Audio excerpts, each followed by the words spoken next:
VSHOJO is facing nepotism hire allegations? There's officially a VTuber anime, and what the heck are those? Hello and welcome to Geekly Recap, the show where I give you this week's nerd news TLDR. I'm your host, Saratina, and our top story this week, VTuber talent agency VSHOJO opens auditions, and also a whole lot of debate. On their official Twitter, they said, big announcement. Applications to join VSHOJO are now open. Apply starting today, July 9th. We will begin contacting applicants 1 month after we close applications on August 6th. And since the announcement, multiple talents have been encouraging others to apply, stating it's a public audition looking for new talents regardless of size. Matara said, hey you, want to join us in VSHOJO? No matter how small or large you are, please apply if you have interests. And Zentreya said, we'll be looking for all size content creators, big or small. We want to see your creativity and help you. I've been pushing for this, so I'm excited to meet new people and see what all of you can do. So give it your best shot and I can't wait. Get in there. However, many people were skeptical and even accusatory, arguing there's no point in applying as they're only going to select someone who has already had connections to the current members. One person on Twitter saying, Indies, I applied, I sure hope I get accepted. VSHOJO, the definition of nepotism. Another person saying, are we still pretending VSHOJO has open auditions? That's adorable. This person said, join now so your application gets robbed by a nepo hire again. And some were straight up calling them V-Nepo. This harsh reaction comes from the results of their previous audition, which was opened in August of 2021. Unfortunately, the entire process was delayed due to some malicious users impersonating as VSHOJO by sending phishing emails to people that applied. After things were finally settled, it wasn't until July of 2022, nearly a year later, that Nasuna and Kason were added as part of their Japan branch. Another 5 months after that, in December, that Haruka was added to their English branch, to which people were immediately upset about, as Haruka had been a longtime friend of Zentreya and some of the other members. This Twitter user said, I feel really bad for the indies that applied for VSHOJO and thought they had a chance. 2 years of being baited by auditions just to lose to 3 nepotism hires of established streamers. What a joke. With the announcement of the new auditions, many felt like it would just be a repeat of the last, disregarding the fact that all of VSHOJO's members are incredibly talented and have worked hard to get to the positions they were in before joining. These nepotism allegations got so bad that Zen and some of the other VSHOJO members themselves had to speak up about the matter. Zentreya saying, heartbreaking and disheartening to see so many people pushing the idea of Zen friends only, when each person I found had to work their way to the top regardless. I have other friends who don't want to join who are working their asses off and doing amazing things.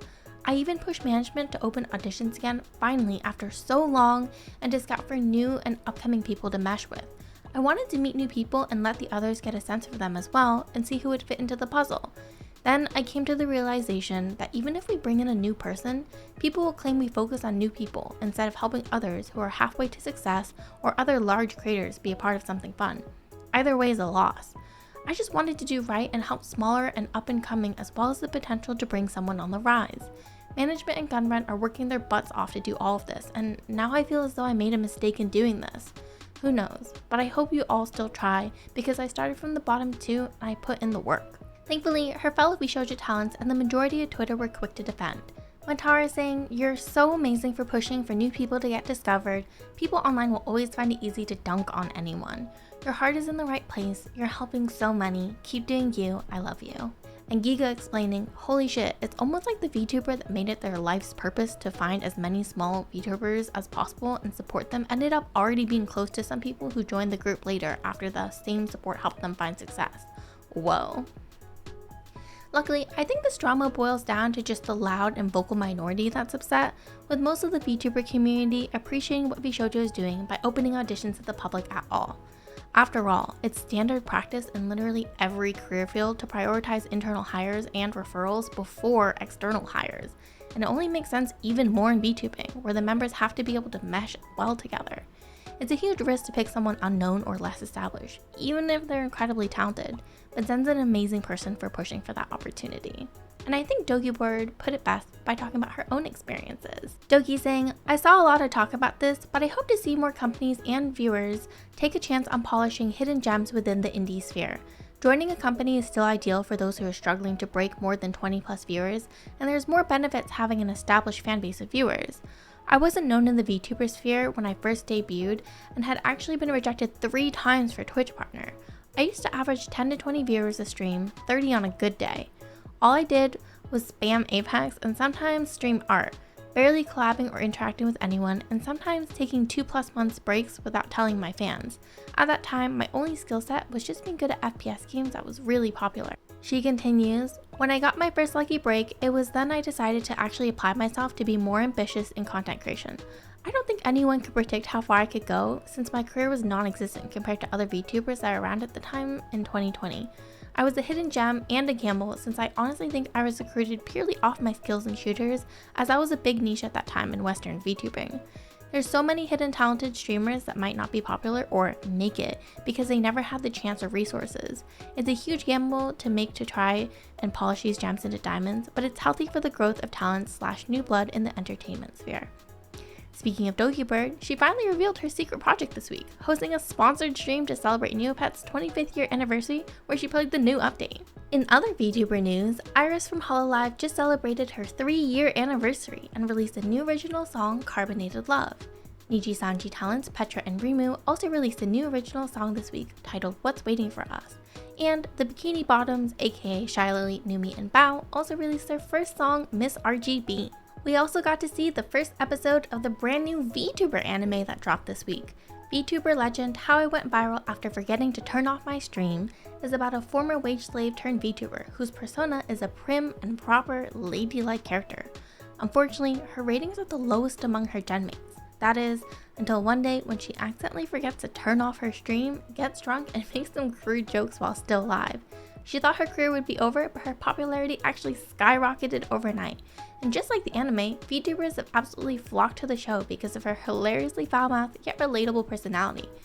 Bao even posted an edit with her own model as if in the show, and Hazumi said, In other anime news, semi-retired YouTuber MatPat, famously known for game theory, has recently announced he'll be co-producing the Your Lie in April musical for London's West End.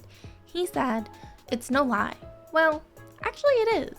I'm co-producing a musical on London's West End based on the anime Your Lie in April. Definitely unexpected, but I'm happy to see he's enjoying retirement and excited to hear more. Another unexpected collab we saw this week was the merch collaboration between famous horror manga artist Junjo Ito and Hello Kitty? Ito said, "When I was approached about collaborating with Sanrio characters, I wondered why someone so scary like me would be chosen. But my wife and daughter love Sanrio products. I jumped at the opportunity because I wanted to help boost my father's stock. When I actually started drawing, I was reminded once again that the cuteness of Hello Kitty and the other characters is the result of exquisite design. I was in awe of the scents and learned a lot from it." The merch collab includes acrylic stands, t-shirts, original artwork, and more. I love the art and posters. Less appealing to me, but maybe a huge hit to some, is the announcement of an official One Piece underwear line. I'm a big fan of One Piece, but I'm not sure I want Chopper's face on my bits. But for those of you who do, they'll be coming in both kid and adult sizes. Speaking of dressing as anime characters, we also got to see Megan Thee Stallion's Sailor Moon cosplay this week, when she was dancing to a TikTok with her new anime-themed song, Mamoshi in the cosplay. Another celebrity we saw nerd out this week was Danny Trejo, famous for his role as Machete, so his favorite game of all time is Animal Crossing New Horizons. Which reminds me, I really gotta log in again, but I've just been so busy playing Zenless Zone Zero, which also has a ton of new news this week. Hoyoverse revealed the voice actors for 3 upcoming characters: Chingy, an android public security officer, Seth, a catboy on the Criminal Investigation Squad Special Response Team, and Jane Doe, previously described by the fanbase as Mouse Girl and fellow member of the CISRT. Not only that, but they dropped not 1 but 2 character teasers featuring Grace and Soldier 11. Hoyoverse didn't stop there though, also releasing the character trailer for Jade from Honkai Star Rail, a higher-up member of the IPC. And they also dropped several more characters for the Genshin Impact Natlan update, including the new Pyro Archon Mavuika, but fans are still unhappy with the lack of skin tone color representation. We even saw Sayu, a voice actor that has been in multiple Hoyoverse games, speak out, saying, "Finding this out is, wow, this is bad. Like, I knew they were missing color, but wow, this is bad." We've yet to hear anything addressing the issue from Hoyoverse, but they did announce a collab with Duolingo, which has led to some absolutely amazing fan art. Here's some of my favorites. This JoJo's themed art, the Duolingo bird getting comfy with Riosley, and this hilarious parody featuring Kaya, which only gets better if you click into the images themselves. Other gacha news includes Love in Deep Space releasing version 2 and new character Silas, whose trailer is straight out of 50 Shades of Grey. In more wholesome news, Pokemon Sleep is celebrating their 1-year anniversary with adorable plushies of Gengar, Eevee, Larvitar, and both Snorlax and Pikachu in one, all peacefully, Pokemon sleeping. We also saw the release of the Overwatch 2 and Transformers skins collab, featuring Reinhardt as Optimus Prime, Ramatra as Megatron, Bastion as Bumblebee, and Alari as RC. They also revealed some of the scrap skins that didn't make the cut, such as Pharah as Starscream, Lucio as Soundwave, and Wrecking Ball as Unicorn. Maybe we'll see a League of Legends skin soon, since scientists discovered a new species of crab and named it after Teemo. Other Riot Games news includes a cancelled game that was in the works. Pool Party was an unannounced Smash Bros. Style fighting game with a team of around 70 to 80 employees. According to sources familiar to the project's development, it was most likely shut down due to the failure of Multiverses, which was Warner Bros.' Smash competitor. However, it seems their tag-style fighting game 2XKO is still a go, with the newest playable character Brahms Champion introduction dropping this week.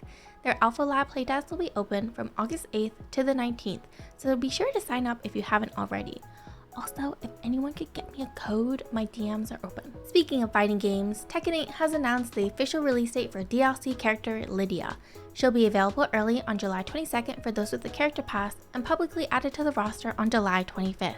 Tekken also announced a collab with Nike that will be dropping later this fall, featuring Foamposite 1 sneakers based on Kazuya and Jin. In other shoe-related news, we also saw streamer and content creator Valkyrie in a Croc commercial that was also a Twilight parody. And we can't forget, Disguised Toast announced and held a stream where he'll be playing basketball with actor Simu Liu and professional player Jeremy Lin. Lastly, we've got some important price changes this week. Microsoft's Xbox Game Pass is seeing multiple price increases, with the PC Game Pass, which was $9.99, going up to $11.99, and the Xbox Game Pass Ultimate, which was $16.99, going up to $19.99. Twitch's subscription prices are also going up from $4.99 to $5.99 in the US, and several other countries will be seeing similar increases as well. But on the bright side, enhanced broadcasting is going to be available to everyone as long as you use OBS Studio. This means you no longer have to be a partner to stream in multiple video qualities for your viewers. And that's it for this week's Geekly Recap. If you enjoyed, please do me a favor by hitting that like button and subscribing. This is Sero signing off, and I'll see you all in the next one.